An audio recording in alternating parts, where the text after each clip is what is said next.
साथ ही इसे अपने अंजाम तक पहुंचाने की कुछ निशानियां भी बता दी ताकि लोग इबरत पकड़ें और क़यामत से कबल तौबा कर लें। रसूलुल्लाह सल्लल्लाहु अलैहि वसल्लम ने क़यामत से पहले होने वाली जो निशानियां बताई हैं उनमें बहुत सी पूरी हो चुकी है, जबकि कुछ बड़ी पेशन गोइयाँ अभी ज़हूर पजीर नहीं हुई। उन पेशन गोइयों में एक बड़ी पेशन गोई इमाम मेहदी अलैहिस्सलाम का ज़हूर है जो क़यामत से पहले होगा। आखिरी नबी हज़रत मोहम्मद सल्लल्लाहु अलैहि वसल्लम ने अहादीस में ये खबर दी है कि क़यामत से पहले एक ज़माना ऐसा आएगा कि दुनिया में कुफ्र फैल जाएगा, ज़मीन जुल्म और सरकशी से भर जाएगी, इस्लाम सिर्फ मक्का और मदीना की तरफ सिमट जाएगा। उस वक्त नबी सल्लल्लाहु अलैहि वसल्लम की बेटी सैयदा फातिमा की औलाद में से एक शख्स पैदा होगा जो ज़मीन को अदल इंसाफ से भर देगा। उनकी हुकूमत तमाम रूए ज़मीन पर होगी। लिहाजा आप सल्लल्लाहु अलैहि वसल्लम ने फरमाया, दुनिया ख़त्म न होगी यहाँ तक कि अरब का बादशाह एक शख्स बनेगा जो मुझसे या मेरे घर वालों से है। उसका नाम मेरे नाम के मवाक़िफ़ यानी मोहम्मद होगा और उसके बाप का नाम मेरे वालिद के नाम के मवाक़िफ़ यानी अब्दुल्ला होगा।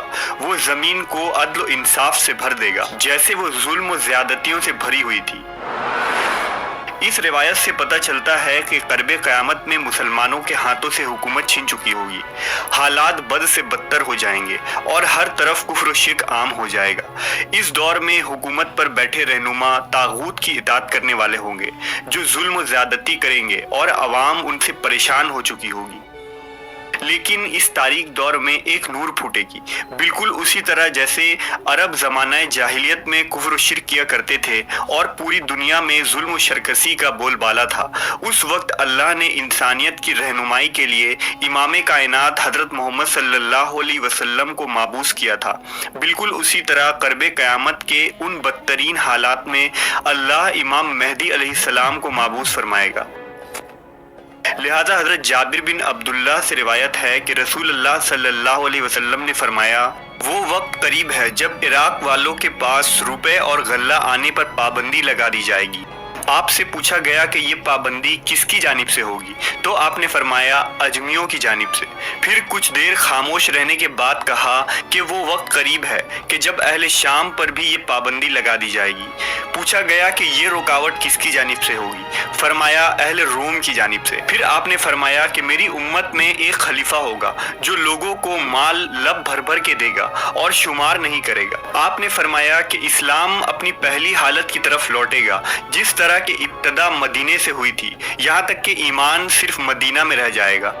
इस रिवायत से मालूम होता है कि इमाम मेहदी अलैहिस्सलाम के ज़हूर से कबल मुसलमानों की माली हालात भी बहुत ज़्यादा ख़राब हो चुकी होगी और लोगों की तरफ से अहले इस्लाम को शदीद नुकसान पहुँचाया जाएगा, हत्ता कि लोग खाने के लिए मोहताज हो चुके होंगे। इमाम मेहदी अलैहिस्सलाम का ज़हूर कैसे होगा, इसके मुताल्लिक मुस्तदरिक लिल हाकिम के अंदर एक रिवायत मिलती है कि रसूलुल्लाह सल्लल्लाहु अलैहि वसल्लम ने फरमाया, ज़ी अल क़दा के महीने में कबाइल के दरमियान में कशमकश और मुआहदा शकनी होगी, लिहाजा हाजियों को लौटाया जाएगा और मिना में जंग होगी। बहुत ज़्यादा कत्लो आम और खून खराबा होगा, यहाँ तक कि अक़बा जमरा पर भी खून बह रहा होगा। नौबत यहाँ तक आएगी कि हरम वाला यानी इमाम मेहदी अलैहिस्सलाम भी वहाँ से चले जाएंगे और भागकर वो रुकन और मकाम इब्राहिम के दरमियान में आएंगे और उनके हाथ पर बैत की जाएगी, अगरचा इमाम मेहदी इसको पसंद नहीं करेंगे। बैत करने वालों की तादाद अहले बद्र के बराबर होगी। इन बैत करने वालों में से ज़मीन और आसमान वाले खुश हो जाएंगे।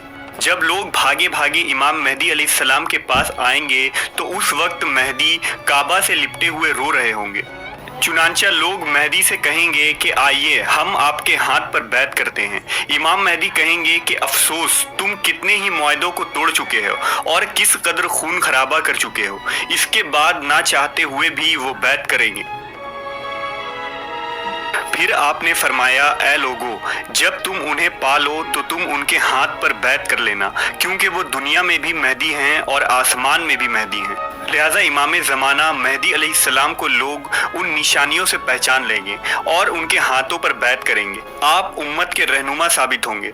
दरअसल इमाम मेहदी अलैहिस्सलाम के ज़हूर से कबल ही कुछ निशानियां पूरी हो चुकी होंगी, जिनमें दज्जाल का खुरूज, सूरज का मगरिब से तुलू होना, मशरिक से एक अजीम आग का निकलना है, जिनकी पेशन गोइयां हज़रत मोहम्मद सल्लल्लाहु अलैहि वसल्लम ने अहादीस में की हैं। लिहाजा उन निशानियों के पूरे हो जाने के बाद मुसलमान खुद इस इंतज़ार में होंगे कि इस उम्मत को निजात दिलाने वाला वो रहनुमा करीब ही आने वाला है। अहादीस शरीफ में इमाम मोहम्मद मेहदी अलैहिस्सलाम का हुलिया और शक्ल व शबीह तफसील से बयान हुआ है। लिहाजा हज़रत अबू सईद खुदरी रज़ी अल्लाह तआला अन्हु से रिवायत है कि रसूलुल्लाह सल्लल्लाहु अलैहि वसल्लम ने फरमाया, मेहदी मेरी औलाद में से होंगे, रोशन और कुशादा पेशानी और ऊंची नाक वाले। वो रुए ज़मीन को अदल व इंसाफ से भर देंगे जिस तरह वो जुल्म सितम से भरी हुई थी। वो 7 बरस तक ज़मीन पर बरसरे इक़्तिदार रहेंगे। एक रिवायत में आता है कि इमाम मेहदी अलैहिस्सलाम के चेहरे मुबारक की रंगत अरबी और जिस्मानी साख्त इसराइली होगी। जब इमाम मेहदी अलैहिस्सलाम का ज़हूर होगा उस वक्त हज़रत ईसा अलैहिस्सलाम भी आसमान से नाजिल हो चुके होंगे। हज़रत ईसा अलैहिस्सलाम अल्लाह के बरगुज़ीदा नबी थे, जिन्हें आपकी ज़िंदगी में ही आसमान पर उठा लिया गया था। एक पैगंबर होने के बावजूद ईसा अलैहिस्सलाम इमाम मेहदी के पीछे नमाज अदा करेंगे। लिहाजा रिवायतों में आता है कि सुबह की नमाज के वक्त दमिश्क के मस्जिद के शर्की मीनार पर ईसा अलैहिस्सलाम नाजिल होंगे। वो उस वक्त देखेंगे कि हज़रत इमाम मेहदी अलैहिस्सलाम नमाज शुरू करने वाले हैं। इमाम मेहदी भी महसूस करेंगे कि ईसा अलैहिस्सलाम का नुज़ूल हो चुका है। लिहाजा इमाम मेहदी पीछे हटेंगे ताकि ईसा अलैहिस्सलाम आगे आकर इमामत करवाएं, लेकिन हज़रत ईसा अलैहिस्सलाम उन्हें आगे कर देंगे और इमाम मेहदी के पीछे नमाज पढ़ेंगे। इसके बाद हज़रत इमाम मेहदी हज़रत ईसा अलैहिस्सलाम के साथ एक लश्कर समेत रवाना होंगे और दज्जाल से जंग करेंगे और उसे कत्ल कर देंगे और इसके बाद बैतुल मुक़द्दस की फतह होगी। अहले तशी अकीदा के मुताबिक इमाम मेहदी अलैहिस्सलाम पैदा हो चुके हैं और आप इमाम हसन बिन अली अस्करी के बेटे हैं, जो इमाम अली और हज़रत फ़ातिमा की औलाद में से थे। नेज़ इमाम मेहदी अब गैबत में हैं और जिंदा हैं, यानी उनकी उम्र हज़रत खिज़्र और ईसा अलैहिस्सलाम की तरह बहुत लंबी है और वो क़यामत के नज़दीक ज़ाहिर होंगे।